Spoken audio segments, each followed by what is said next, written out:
రేవంత్ రెడ్డి గారు స్పష్టం చేయాలి.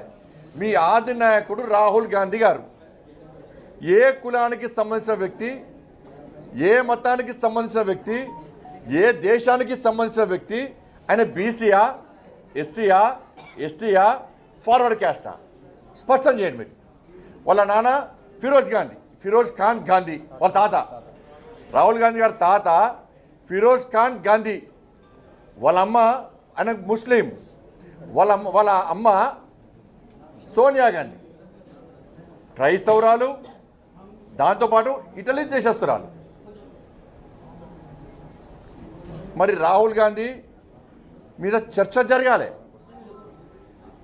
మీరు రాహుల్ గాంధీ గారిని మీ నాయకుడిగా బీసీ నాయకుడు అని మీరు ప్రోత్సహిస్తురా, లేకుంటే ముస్లిం అని ప్రోత్సహిస్తురా, క్రిస్టియన్ అని ప్రోత్సహిస్తురా, లేకుంటే వేరే దేశస్తులను ప్రోత్సహిస్తురా?